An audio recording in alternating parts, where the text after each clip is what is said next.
Hi guys, good evening all of you. आज हम आपको फ्यूचर टेंस के बारे में बताने जा रहे हैं। तो आज की क्लास हमारी फ्यूचर टेंस पे होगी और फ्यूचर इंडेफिनिट की होगी, क्योंकि हम एक एक दिन में एक एक टेंस को क्लियर करते हैं ताकि आप अच्छे से इसको समझ लें। तो आज हम बात करेंगे फ्यूचर टेंस। फ्यूचर टेंस है क्या? सबसे पहले तो हम ये समझना कि फ्यूचर क्या है। फ्यूचर का मतलब कि जिसमें वर्ब को आने वाले समय में डिस्क्राइब किया जाए, वह आपका क्या होता है? फ्यूचर होता है। यानी कि वर्ब का जो रूप आने वाले समय को क्या करता है? इंडिकेट करता है, सूचित करता है, वह आपका फ्यूचर टेंस कहलाता है। क्लियर? तो फ्यूचर टेंस का मतलब होता है भविष्यकाल। तो इसकी हम आपको पहले फ्यूचर टेंस को बताते हैं कि फ्यूचर टेंस की डिफिनीशन क्या होती है। The form of the form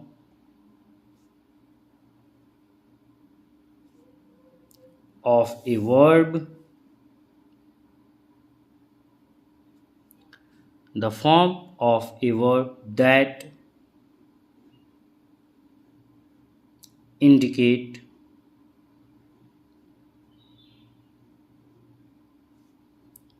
an action that will occur after some time in the future is known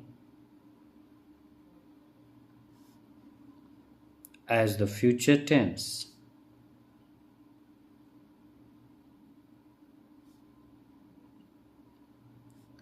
future tense.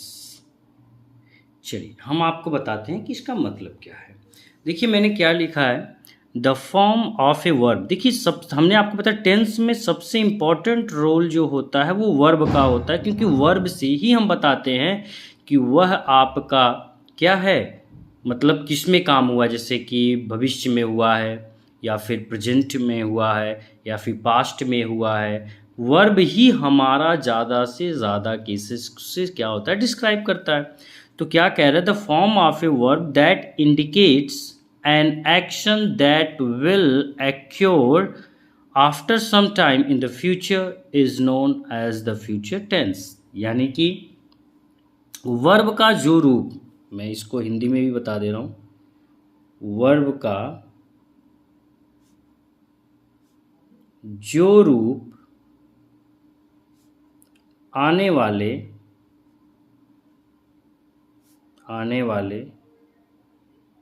समय को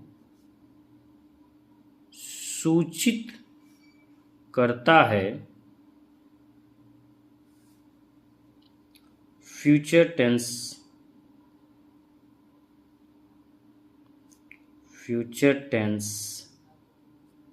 कहलाता है।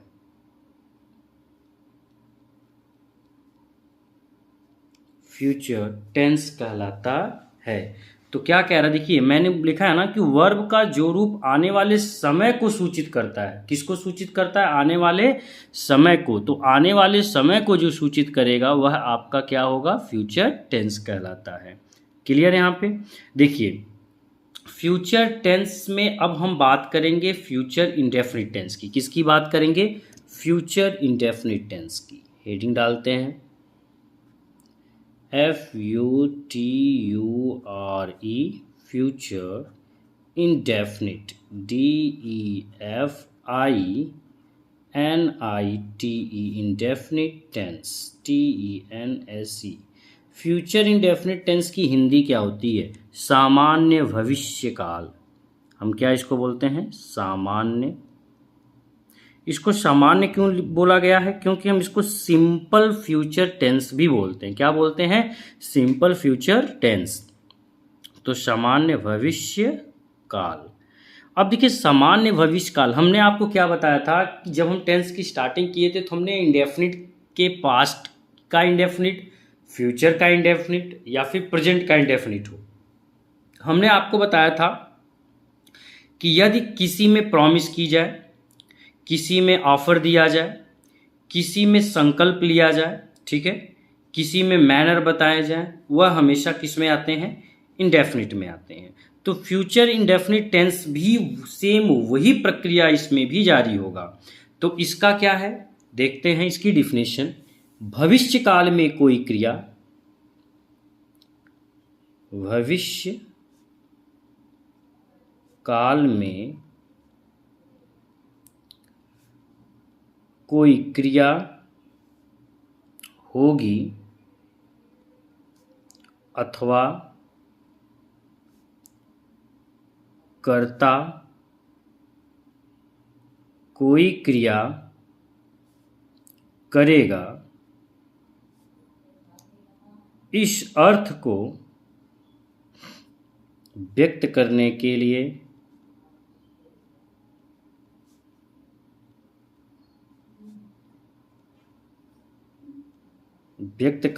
लिए सामान्य भविष्य काल का प्रयोग होता है। देखिए, आपको हम इतना आसानी से इसलिए समझाते हैं, इसलिए बताते हैं ताकि आप इसे अच्छे से समझ सकिए। हम बार बार आपको यही कहते हैं, आपको इतनी आसानी से कोई नहीं समझाने वाला है। आप इसके पहले बहुत सारे क्लासेस कर चुके होंगे, देख चुके होंगे, समझ चुके होंगे, लेकिन मैं जो है आपको बिल्कुल एकदम आपकी लैंग्वेज में समझाने की कोशिश करता हूं ताकि आप इसे अच्छे से समझ सके एक स्टूडेंट के बेस पे। जैसे देखिए, मैंने क्या लिखा है यहाँ पे, फ्यूचर इंडेफिनिट टेंस में लिखा ना, भविष्य काल में कोई क्रिया होगी। यहाँ पे क्रिया देखिए आई ना, कोई एक्शन आया, अथवा कर्ता कोई क्रिया करेगा। कर्ता का मतलब जो सब्जेक्ट होता है, सब्जेक्ट मतलब जो करने वाला होता है, या फिर जो करने वाला कोई काम करेगा, कब? वो भी आने वाले समय में, ठीक है। तो वह आपका क्या होगा? सामान्य भविष्य काल होगा, यानी कि फ्यूचर इंडेफिनिट टेंस होगा। यह है आपका फ्यूचर इंडेफिनिट टेंस की डिफिनीशन। अब आप किताबों में क्या पढ़े होंगे, जिसके आखिरी में, जिस वाक्य के आखिरी में गा है, गी है, गे है, ठीक है, रहेगा, रहेंगे, होंगे, वह आपके क्या होंगे? फ्यूचर इंडेफिनिट होंगे। लेकिन हमने आपको देखिए क्या बताया, आप खुद पहचानिए कि जिसमें हैबिट बताई जाए, जिसमें मैनर बताया, जिसमें ऑफर दिया जाए, जिसमें प्रॉमिस हो, ठीक है, जिसमें आपका संकल्प हो, जिसमें किसी की आदत हो, वह आपका इंडेफिनिट होगा। अब आने वाले समय में बताया जाएगा तो वह फ्यूचर इंडेफिनिट हो जाएगा, बीते वाले समय का बताया जाएगा तो वह पास्ट इंडेफिनिट हो जाएगा, इस समय बताया जाएगा तो वह आपका प्रेजेंट हो जाएगा। ये तो यार आपको समझना है, बहुत सिंपल है, बहुत ही ज़्यादा, बस आपको थोड़ा सा इसको ध्यान देना है। तो देखिए, भविष्य काल में कोई क्रिया होगी अथवा कर्ता, कर्ता मतलब जो सब्जेक्ट, जो करने वाला होता है। जैसे मैं आपको क्या कर रहा हूँ? पढ़ा रहा हूँ, तो कर्ता कौन हुआ? मैं, यानी कि मैं क्या कर रहा हूँ? आपको पढ़ा रहा हूँ। तो कर्ता कोई क्रिया करेगा, इस अर्थ को व्यक्त करने के लिए क्या होता है? सामान्य भविष्य काल का प्रयोग किया जाता है। देखिए, अब आपको किताबों में क्या बताया गया, हम आपको जरा से समझाते हैं थोड़ा सा, फिर उसके बाद हम थोड़ा सा जो हमारे इस आधुनिक युग में चल रहा है, हम उस पर भी थोड़ा सा डिस्कस करेंगे कि फ्यूचर टेंस है क्या। देखिए, आपको बताया गया है किताबों में कि आई और वी के साथ क्या लगता है? सेल लगता है। आई और वी के साथ क्या लगता है? सेल लगता है, बताया गया है। और सभी के साथ क्या लगेगा? विल लगेगा। और सभी, आल के मैं यहाँ पे लिख रहा हूँ, आल सब्जेक्ट के साथ क्या लगेगा? विल, आई और वी को छोड़ के। लेकिन आप न्यूज़पेपर पढ़े होंगे इस समय, और या न्यूज़पेपर देख रहे होंगे, या फिर टीवी पर कोई जो आपका एक्टर है या क्रिकेटर है या फुटबॉलर, मतलब कोई भी पर्सन यदि टीवी पे आपका कुछ बोल रहा है, ठीक है, आपने सुना होगा कि वो सेल का यूज बहुत ही कम केसेज में, यानी कि ना के बराबर करता है भाई। यानी मैं अपनी एक्सपीरियंस बता रहा हूँ, मैंने जितने लोगों को सुना है वह सभी, चाहे वो आई हो, चाहे वी हो, चाहे यू हो, चाहे दे हो, चाहे जो भी हो, सभी के साथ क्या ठोक देते हैं? विल ठोक देते हैं, ठीक है। तो लेकिन मैं आपको बता रहा हूँ कि कुछ लोग ऐसे भी हैं आज के समय में अभी भी जो आई वी के साथ सेल लगाते हैं, लेकिन ज़्यादा से ज़्यादा केसेज में लोग विल का ही यूज करते हैं। तो यदि आपने विल का यूज कर दिया वो आपका रॉन्ग नहीं है, ये मैं नहीं, ये आपका ऑक्सफोर्ड ग्रामर कहता है, ठीक है। आपका जो सलाम चाउस की बुक है वो कहती है, और भी बहुत सारे ऐसे बुकें हैं। और अगर आप देखना चाहते हैं तो आप न्यूज एंकर से सुन सकते हैं, जो एंकरिंग करते हैं उनसे सुन सकते हैं, बहुत सारे इंग्लिश में न्यूज़ आते हैं, ठीक है। तो आप उनसे अच्छे से समझ सकते हैं कि हाँ मैं सही कह रहा हूँ या फिर गलत कर रहा हूँ। तो आई वी के साथ सेल और बाकी सभी के साथ विल कुछ लोग करते हैं, बाकी मैं तो भाई कहता हूँ कि सबके साथ विल ठोक दो। क्या ठोक दो? विल। बट हम आपको बता रहे हैं ये एज योर चॉइस है, आपकी मर्जी है, दोनों सही होगा, गलत नहीं होगा। तो चलिए हम आपको सबसे पहले अफर्मेटिव सेंटेंस की ओर लेके चलेंगे। अफर्मेटिव के हम स्ट्रक्चर पे लेके चलेंगे। सबसे पहले हमारा आएगा सब्जेक्ट प्लस हमारा आएगा विल, इसके बाद आपका आएगा शैल प्लस, हमने आपको बताता है कोई भी इंडेफिनिट हो उसमें वर्ब की फर्स्ट फॉर्म लगेगी, बट हमने एक अपवाद में भी बताया था कि पास्ट इंडेफिनिट का अफर्मेटिव ही एक ऐसा है जिसमें सेकेंड फॉर्म यूज होता है। Subject plus will, shell plus verb की फर्स्ट फॉर्म प्लस आपका ऑब्जेक्ट प्लस आपका अदर, ठीक है। तो चलें हम आते हैं इसके कुछ एग्जाम्पल्स पे, 2-4 एग्जाम्पल्स को हम समझाते हैं। जैसे मैं तुमसे 3 बजे मिलूंगा, मैं तुमसे 3 बजे मिलूंगा। अच्छा, मैं तुमसे 3 बजे मिलूंगा, इसमें सब्जेक्ट क्या भाई? आई। अब आई के साथ क्या लगता है? शैल। तो I shall meet you at 3 o'clock, ठीक है, 3 o'clock। अब आपसे मैं ये पूछूं कि क्या मैं यहाँ पे विल लगा सकता हूँ? भाई मैं तो लगा सकता हूँ, ग्रामर भी अब यूज करता है, ठीक है। I will meet you at 3 o'clock, ठीक है, यह भी आपका सही है। बट हम ग्रामरली के हिसाब से चलते हैं तो I shall meet you, but मैं स्पीकिंग के हिसाब से अगर चलते हैं तो I will meet you at 3 o'clock, ठीक है। तो आपको ये ध्यान रखना है, अब आपकी मर्जी है, मेरा काम है आपको समझाना, बता देना, ठीक है। दूसरा, हम दुश्मन को हरा देंगे, हम दुश्मन को हरा देंगे। अच्छा देखिए, हम दुश्मन को हरा देंगे, ये हम क्या कर रहे हैं? प्रॉमिस कर रहे हैं भाई कि हम दुश्मन को क्या करेंगे? हरा देंगे, यानी कि भविष्य की हम प्लानिंग कर रहे हैं, ठीक है, प्रॉमिस करके। तो इसमें क्या होगा? सब्जेक्ट है हम की इंग्लिश होगी वी, वी के साथ क्या लगाएंगे? विल या शैल? भाई देखिए, वे विल या शैल, ठीक है, मैं आपको दोनों बता रहा हूं। तो वे विल या शैल डिफीट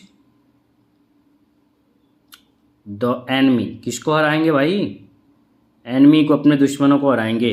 अभी भारत ने पाकिस्तान को पूरी की पूरी धज्जियां उधेड़ के आई है कि नहीं आई है? हाँ, तो वही काम है। वे विल शैल, या फिर आप विल या यू शैल, जो भी यूज करना चाहें, डिफीट द एनमी। तो ऐसे सेंटेंसेस जब आ जाएंगे तो वह आपके किस में आएंगे? अफर्मेटिव में। मेहरबानी करके खिड़की खोल दीजिए। अब मैं इसमें क्या कर रहा हूँ? रिक्वेस्ट कर रहा हूँ, मेहरबानी करके, गर्मी बहुत है भाई इसलिए मैं कह रहा हूं कि मेहरबानी करके खिड़की क्या करिए? खोल दीजिए, खोल दीजिए। क्या ये है कि दीजिएगा? हाँ, दीजिएगा। तो मेहरबानी करके खिड़की खोल दीजिएगा, सबसे पहले यहां पे होगा well, you please, PLEASE, please open the window, ठीक है। ऐसे सेंटेंसेस जो हो गए हमारे किस में आते हैं बेटा? अफर्मेटिव सेंटेंस में आते हैं। अब हम बताएंगे आपको निगेटिव सेंटेंस और इंट्रोगेटिव सेंटेंस। तो हेडिंग डालते हैं निगेटिव सेंटेंस की।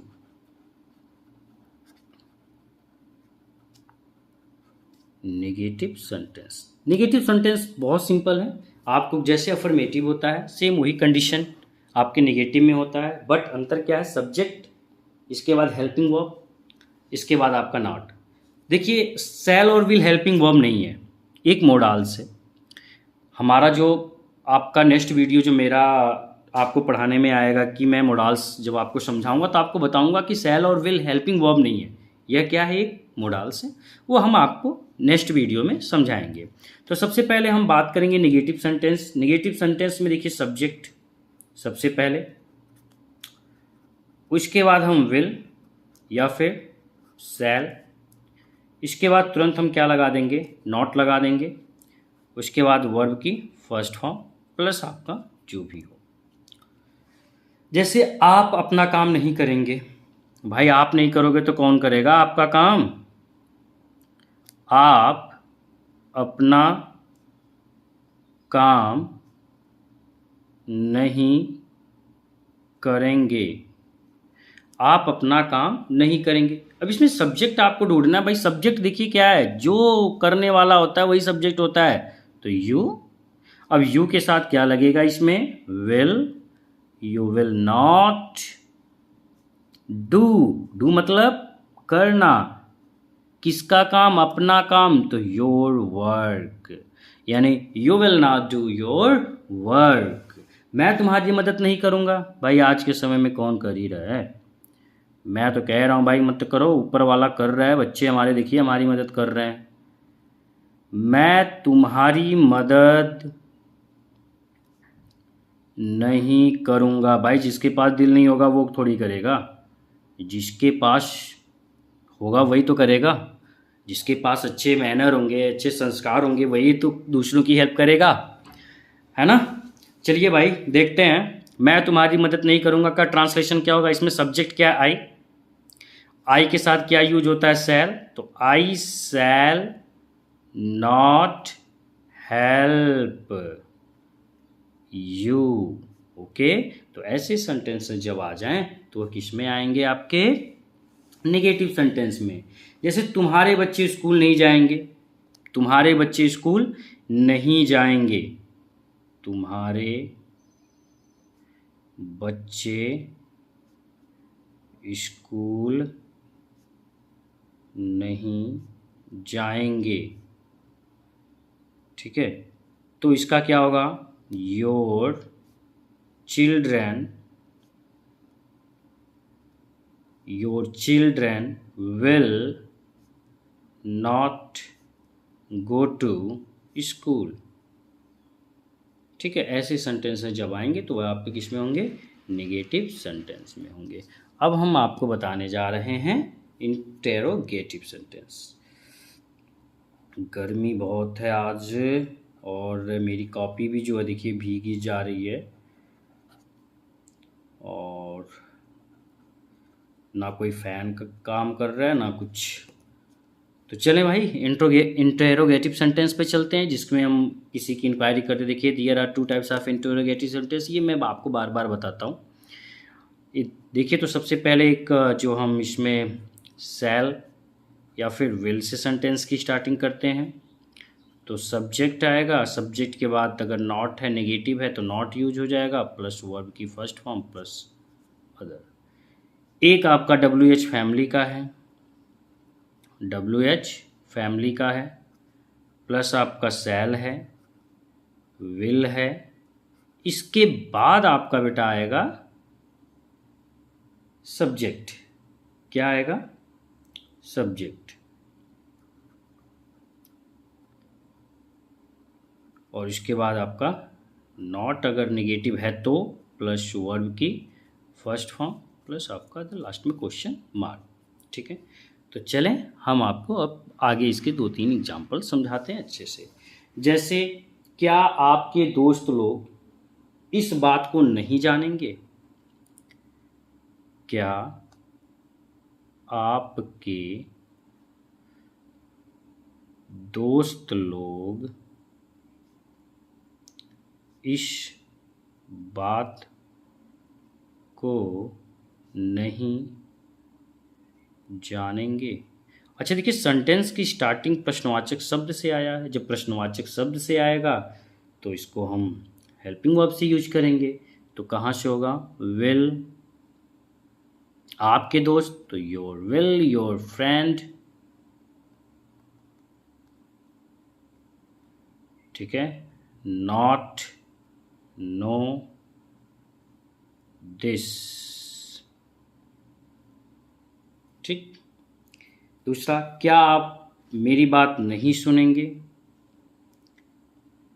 क्या आप मेरी बात नहीं सुनेंगे? अब इसका ट्रांसलेशन क्या होगा? क्या आप मेरी बात नहीं सुनेंगे? तो इसमें भी विल होगा। विल यू लिसन, ठीक है। किसकी बात? मेरी बात, टू मी। तुम कब मेरी मदद करोगे? एक और एग्जांपल, तुम कब मेरी मदद करोगे? अब देखिए, कब प्रश्नवाचक शब्द बीच में आया है तो इसकी स्पेल से स्टार्ट करेंगे, जिसमें होगा व्हेन विल यू हेल्प